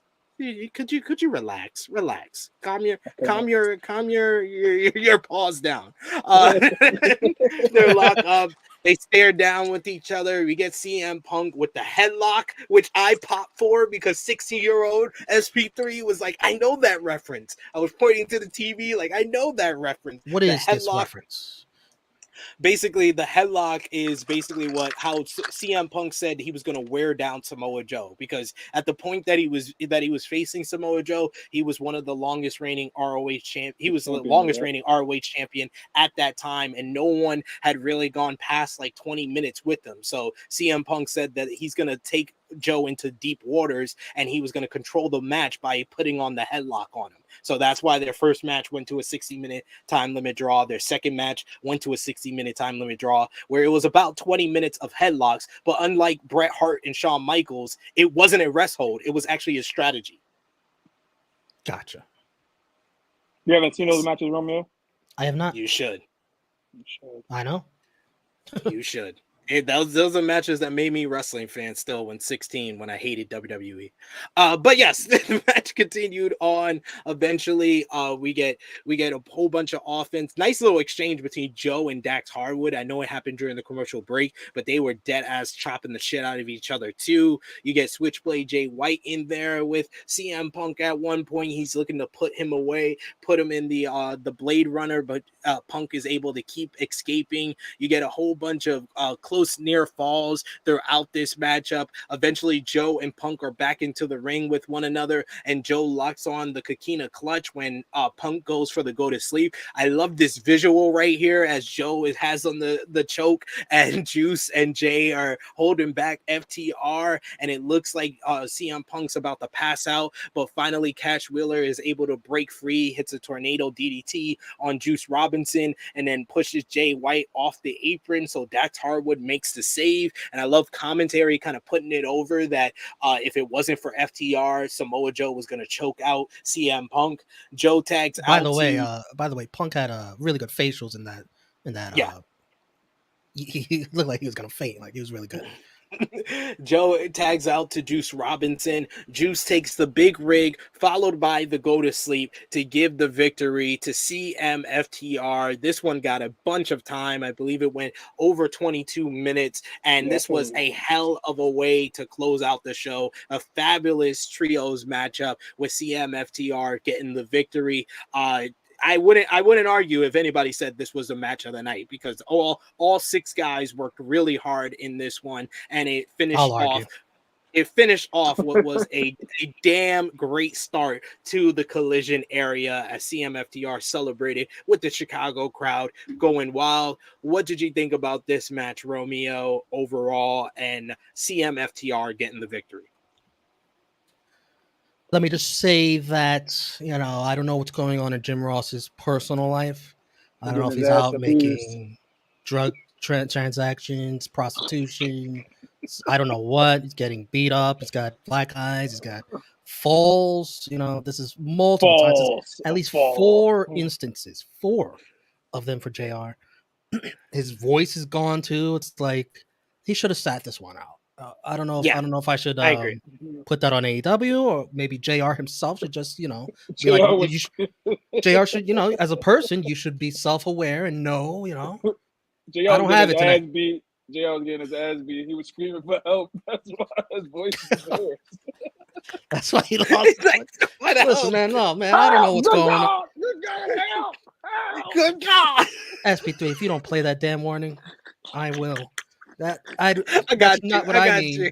Words and opinions of Sober Guy JJ do not necessarily reflect those of True Heel Heat, its viewers, or affiliates. Leave JR alone. Oh man, I'm just saying. I know it's the first episode. You know, you want this episode to get looked back on, probably historically. Everybody's gonna watch it back. Oh, let me watch back the first. Oh, JR's here. Oh, long after JR's gone, be like, oh, JR was here. But JR was here. Oh, yeah. I was gonna say that. I like CM FTR's entrance. It's so weird. These Carolina boys just love this Chicago guy. It's such a weird. He's a The love of Bret Hart. man. The love of Bret Hart. Bret Hart. That's exactly what I was gonna say. The love of The Bret Hart. irony too, because Bret's a piece of shit, so it's like it goes hand in hand. How Jesus Christ! know, What are we the doing? irony, the sheer irony that's Punk's favorite. Words and opinions of Sober Guy JJ do not necessarily reflect those of True Heel Heat, its viewers, or affiliates. No, I'm just saying though, like the sheer irony that's Punk's favorite wrestler. They have the same beliefs. They're basically the same person. The way Bret feels about Goldberg exactly. is the way CM Punk feels about the Elite. The way they don't apologize for nothing. They think they're always right. This should go this way. Or they're gonna cry about it. Like that goes hand in hand. They might have the same birthday for all I know. Somebody's gotta look that up. It'll be interesting to see how the Canadian crowd treats Punk, because Punk's kissing Bret Hart's ass, but Kenny Omega's Canadian. They're gonna pick Omega. They're gonna pick the Elite. I don't know. Of course. But back to this match. They're gonna stand by their guy. I thought it was smart to get Punk in the match early so we could get the Joe moment out of the way. I know this means a lot to a lot of people. I don't have any connection to it. I don't know. But not knowing what these matches were, what this rivalry was, I could feel the tension. I could feel the rivalry. Both guys made it seem like they fucking hate each other. Yeah, It's personal. I loved it. So even if you have no clue like me what it's all about, you sensed it. And Joe's chops told me all I need to know. Fucking Gunther would be proud of those chops. The match was fine for what it was, but I thought way too long. 25 minutes for a match with little to no build and nothing on the line. Come on, it's way too long. Punk, easily the worst looking out of all the six. The other five are better, but easily the worst. And nothing happens after. No angle, no setup for next week, no hook. That's a really bad job. If you got to advertise something for next week, what do people got to tune in for next week? Maybe if you're going to do like a little mini Forbidden Door, maybe you might have some New Japan wrestlers on the Collision. Advertise it, something. Get people to know. Or you expect the people to come back Wednesday and find out then? I think you have to advertise something. The first Collision, you got to advertise something for the next week. Those are fair points. There, we got Big Man Dogs who says I would have liked to have seen more Punk versus Jay. Otherwise, great. I think that they did the right job of not giving away too much of Punk versus Jay or Punk versus Joe. They gave you just enough to want to see them as singles matches. I think if they gave any more, then they're giving too much away. Yeah, and Jay kind of held his own against CM Punk. You know, when he went up to the GTS, he gouged his eyes out. Yeah, and he kept the fingers in. I love Switchblade Jay White. He is such the consummate heel. Like the way he paces stuff, he's very old school in his nature. But like you said earlier, Jay White should be like, they're not going to do it, but he should be like the first guy to get a visible pin on CM Punk so he could claim, oh, I'm the AEW World Champion, because Punk's bragging about, until you pin me, I'm the champ, you know? Give me that red bag. Even if it's something fake, even if it's something like where visually like the ref is knocked out and the crowd's counting 1, 2, 3, even something fake like that. I could see that. Sober Guy, what did you think about the main event? I figured it was going to be a longer match than how much time we had left. Really good match. Really good match. Punk didn't. I mean, it's his first match back, so I didn't expect all the Punk shenanigans. Great match. I guess they're setting up the Jay White and Juice against FTR soon. I don't know when we're getting that. To see Joe and Punk again after what, fucking 18, 6, 17 years now. That was a great showing. I'm off the CM Punk train.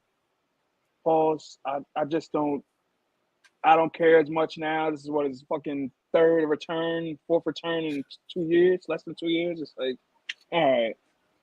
But like Romeo said, it definitely should have been something in that show. Like oh shit, I gotta watch next week too. Like there's no reason. I mean, it was a nice happy ending for the crowd. Like Punk, hometown boy, and FTR get the win. But like, yeah, I wanted people to tune in. I feel like that's AEW's problem a lot. Like they do it once in a while.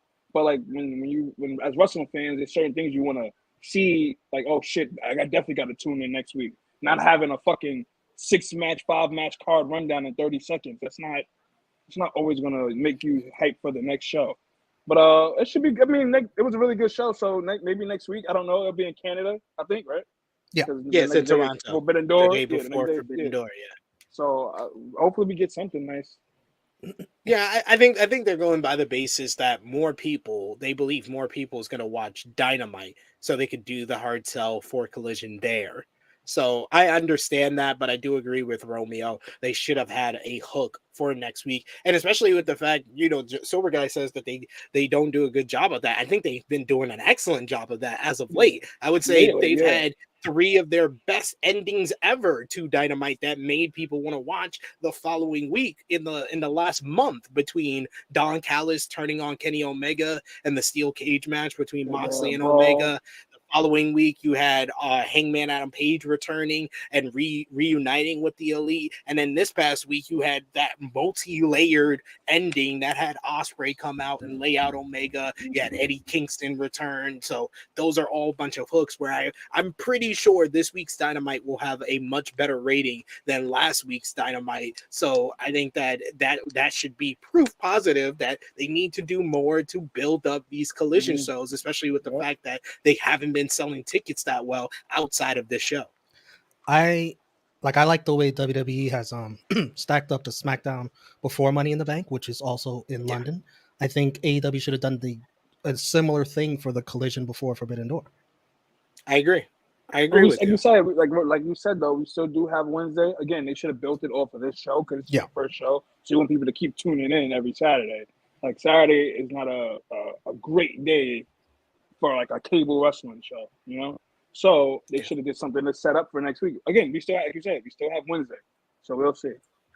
Yeah, I would say my biggest nitpicks to that show is to this show overall, which I think was a great start to the Collision era, and I thought the show overall was really, really good, is that they didn't do enough to set up for next week, and they didn't do enough to set up for Forbidden Door. There was like no build for Forbidden Door on this show, so I think those are like the biggest nitpicks and issues with the show overall. Those should be 2 things you think about when you're booking a wrestling show. How am I building up to next week, and how am I building up to the next pay-per-view? And they didn't either. But that's been their thing for a long time. Also, I was kind of happy how they were announcing matches for Forbidden Door as early as they did this year, and then that was it. The Forbidden Door build has been much better than last year. That's what I'm saying. Like they did a good job this year with like building these matches early, rather than waiting that week of or the week before or a week and a half before. But they know that card is sold on 2 matches, so they don't really care about filling out the rest of the card. I think they're gonna fill out the rest of the card on Wednesday, and maybe we'll get one more match. You would hope Collision or Rampage. Yeah, you would. I mean, I think for sure we're gonna get Zack Sabre Jr. versus Orange Cassidy confirmed for Banger. Yeah, that's gonna, dude. The matches they have, I think all of the matches they have announced so far are gonna be good to great, or match of the year worthy with the top 2 matches. I think MJF and Tanahashi, that just writes itself as far as like the psychology of it, of broken down greatest of all time from New Japan versus the young brash Punk that doesn't respect the promotion. That just writes itself. You think? Yeah. But then your idea that you said earlier, tell JJ, because he didn't hear it, right? Yeah, I said we're with MJF saying that he's not going to defend the title against Tanahashi. They could have Punk say that he's going to defend what he has in his bag against Tanahashi, since he was going to face him last year. Last year, yeah, that would be good. That would be good. Yeah. And MJF looked like such a douche for that. It'd be funny. Like, I'm not going to show up. I'm not going to show up. And then they just be like, oh, he said he wasn't going to show up. What do we do now? And then and CM Punk comes out. You can make it a surprise even. You don't have to promote it or anything. So And the crowd boos his ass. It's Toronto. I'm sure he gets. Yep, booed. it's Kenny Omega territory. Yeah, it's Toronto. But Stephen Toronto's known for being bizarre any fucking way. Like booing like people, you're like, why are they booing them? They wouldn't be that bizarre in this case. Yeah. Stephen Chambers saying, wonder who will wrestle FTR for Forbidden Door. I think the logical one, like Romeo said, is Bishamon, because they beat them at Wrestle Kingdom, and they and Bishamon want to get the AEW World Tag Team titles. They've said in the past they want to have their own belt collections, as they got the New Japan Strong Tag Team titles as well. So you can do that matchup. Yeah, that's the one that makes the most sense and doesn't need a lot of build up. Like, you could just announce it on Wednesday and then be good to go. I mean, they can still kind of do United Empire. It's not going to be Davis. It's going to be Fletcher and Kyle. You said the same person, Fletcher and Kyle. His name is Kyle Fletcher. No, I said Cobb. Oh, okay. I thought you said Fletcher and Kyle. I was like, what? Fletcher and Kyle. I was like, you saying his name like you in Japan, how they say Okada Kazuka. Yeah. No, but yeah, they could do that. They can do that because they did win on what was it? Rampage this week against Chaos. So that makes sense. Or Cobb and Okan versus FTR. They could do something like that. Oh, so Okan's yeah, got to be there. Yeah, got to get Okan just to pop MJF. Come on, got to see the ladies of Toronto. And I think Sonata and Jungle Boy will be really, really good. I think I've heard people complain about that, but I think that match is going to be a match. Yeah. They had to pick somebody that's it could take a clean loss to exactly. Nobody. That's why I didn't understand. That's why I didn't understand why people were complaining. Like, they were like, "Oh no, it should be Moxley." Like, what? Moxley gonna lose to Sonata? Oh man! And mind you, Moxley's gonna be wrestling in New Japan. That'd be stupid. Yeah, I think they do something with Blackpool Combat Club versus like Chaos, maybe like Ishii and Best Friends or something like that. You throw them in there against what a squash. I just want to see Ishii and Moxley go at it in any way possible. That's what I want to see.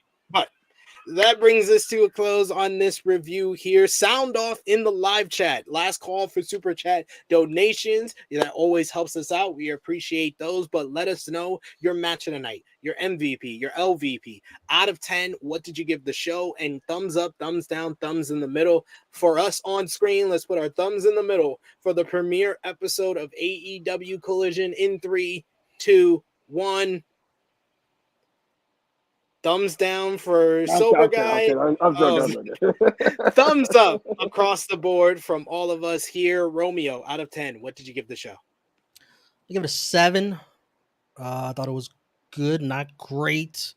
I think it's all downhill from here. I can't see myself watching this every Saturday night. I think they're in a good spot next week in Toronto.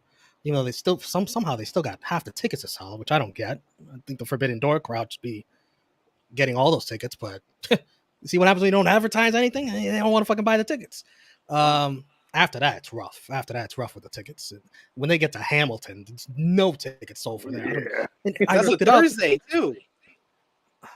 I looked it up. Hamilton's not even that far from Toronto. Why would you run it's like an hour drive? Why would you run that they are after? drying up the market. They have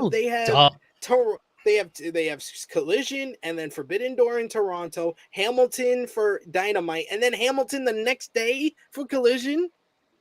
It's not even live. Like, of course they're gonna have a hard time. Oh, yeah, definitely gonna have time selling tickets for that thing. Yeah, this is the first Rampage was great too, if you remember. Second one was great too because that was Punk's return.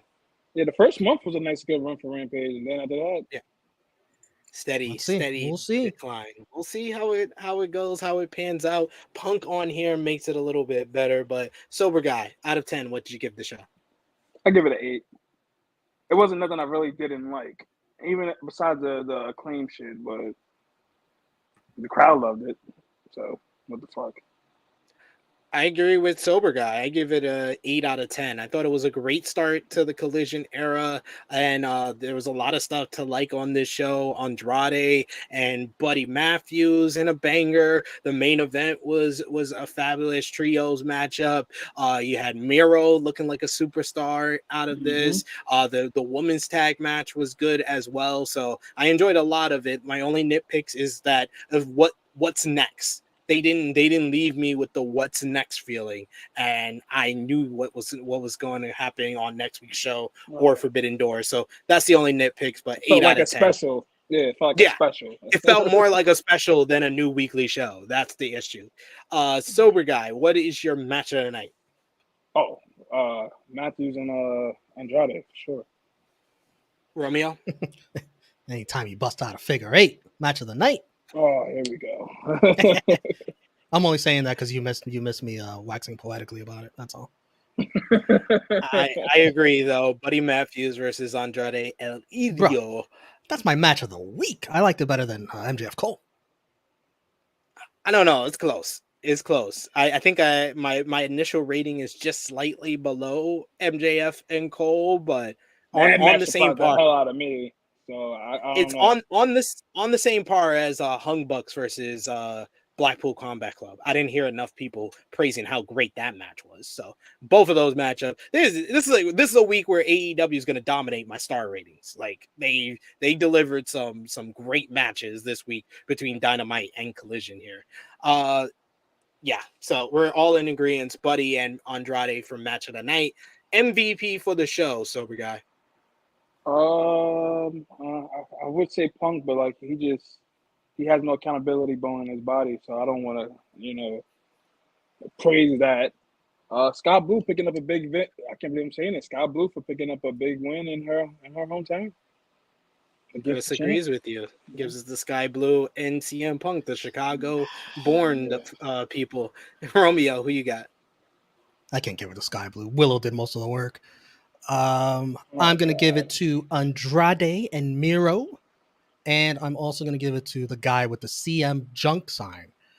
The balls on that guy. Whoa. To be in that arena where everybody just hates you. I think they chanted "fuck your sign" at him in the main event. They did. I'm going to go with Miro and CM Punk. I love the promo. He got the win in the main event. But Miro, I give it co-MVP because Miro just felt like a huge superstar. It felt like the best re-addition to AEW because he has like the upward potential to be a main eventer. Whereas Andrade, I think that he has the talent to be a main eventer, but having a banger matchup is different from just completely squashing somebody and getting reacted to like a superstar. That's what Miro did on this show. But so much time off for Andrade, and he comes back with that banger. I give him credit. Yeah, that was impressive as hell. I gave him match of the night. I gotta give some other love to other people. LVP for the show, Romeo. Easy, CM Punk. What a crybaby. Shocker. And then the city of Chicago, too, for these fickle fans cheering for a figure 8 when they damn sure know they would boo it if Charlotte was doing it. And also chanting, fuck the Elite, when they know for sure they love the Elite. Fucking lying assholes. Chicago and CM Punk, my LVP. A fucking nerve. You're showing up to a damn show where they are the EVPs and fuck the Elite. Shut the hell up. Shut up. Now they got booed in Chicago when the week they was there after the Thanksgiving show. They got booed. Yeah. That was when they don't mean it. That was when Omega bit Pax hand arm. Good times. LVP, Sober Guy. Yeah, I gotta maybe Punk for me. That beginning promo just left a bad taste in my mouth. I don't have no personal connection to it because obviously I'm not the one fighting fucking Young Bucks in backstage. But it's just like at least have some kind of accountability. But then this is a personal thing. This has nothing to do with the show. So that's why I feel so like. All right, I'm going off the rails. LVPs is fuck. I don't know. I don't have If you want to give it to Punk, you can give it to Punk. I'll say Punk. All right, I'll say Punk. That's fair. And That's fair. Tony for not building to next week. LVP is definitely Wardlow for me. Oh, yeah. Oh, shit. I forgot all about that. Yeah. I'll take the scratch Punk. Warlow for sure. Well, I'm just so used to him losing. It's just like, I was about to say the worst TNT champion of all time. Fucking awful. He can't keep that belt to save his life. Or they lost to Lucha fucking Saurus. Can't keep the title for the life of him. It's ridiculous. We do got a super chat donation. Thank you so much from Ninja Mortis. Ninja Mortis, always one of our favorites in the chat here. He gives it a thumbs up, 8 out of 10. Match of the night, Buddy and Andrade, MVP Christian Cage, and LVP Wardlow. Christian Cage became a new champion, and he didn't even have to put on his wrestling clothes. So that is a good shout for MVP. Congrats, Christian. Congrats, Christian. I feel bad. I didn't give two shits about that match. That we are missing out on those opportunities. That is definitely MVP worthy Christian of doing that. Like as soon as Luchasaurus pinned him, he grabbed the belt. Luchasaurus never touched the title from what we saw. No, he didn't at all. Did you see Jungle Boy's tweet? No. He said, "Congrats." ... I can imagine him at home like really happy for you, my friend. Really happy for you. But that brings us to a close here on the first edition of Collision Course. And of course, when we're doing the outros, this man cuts off his camera. What is this guy doing? I think I heard Nia causing up a storm okay. Backstage. That's fair. That's fair. There he is. Well, let the people know where they can follow you on social media, Sober Guy, while we sign off here. Let the people know. Instagram, Hacksaw_J_Duggan. Facebook, my name is my name. Twitter, Sober Guy JJ, even though I'm not sober. The gang is everywhere. YouTube, Facebook, Instagram, Twitter. Pro Wrestling Tees, True Heels. Tinder, Black Planet, Christian Mingle, Farmers Only. OnlyFans, we do everything, man. We just keep providing great content. Truly. Says it so calmly. That was very calm. I just most somber promo all time. Romeo, thank you for joining us on our premiere edition of Collision Course. Sir, filling in for Sober Guy who was on CPT. I appreciate you. Let the people know where they can follow you. Well, it's no problem. I saw the show. I ended up watching it. I can't promise that for every single week. I can't. I cannot. That's fair. For Romeo Anthony, Twitter, Instagram, TikTok, my YouTube channel. Subscribe, please, and check me out right here on the YouTube channel. Rated Raw Superstars coming your way Monday night, and X3 on Tuesday, and Elite Heat on Wednesday. And the watch-alongs, Forbidden Door, coming your way. Next Sunday, Forbidden Door watch party. It's going to be a bunch of fun. You guys going to be watching Forbidden Door live. Of course, Monday, we're going to have the Forbidden Door roundtable review already on tap for that one. We got Jay News and Sanal, our New Japan correspondents, going to be joining us for that. We'll probably have a little bit more people joining us for the Forbidden Door review. And then this Friday, we got our Forbidden Door preview show. It's going to be myself, Jay News. You got the Joe Holbert of Wrestle Purist and Kyrian from Wrestle In joining us to preview AEW New Japan's Forbidden Door. So check that out. Join us live for that one. You can follow me on the Twitter machine at TrueHillSP3. Of course, follow gang, Facebook, Twitter, and Instagram at TrueHillHeat. Patreon.com/TrueHillHeat. $3 a month for more exclusive content, but also you can become a member of the True Hill Heat YouTube channel for $1 a month. $1 a month. So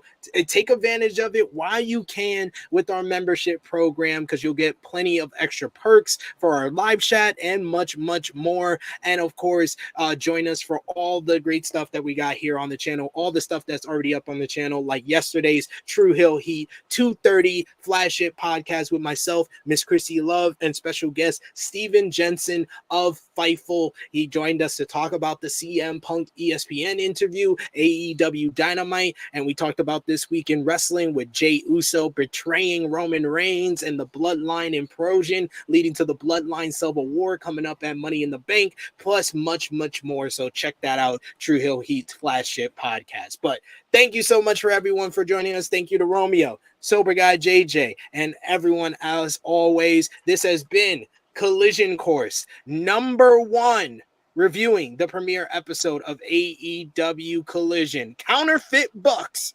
We are signing off until next time. How am I a hater, Ninja Mortis? How am I a hater?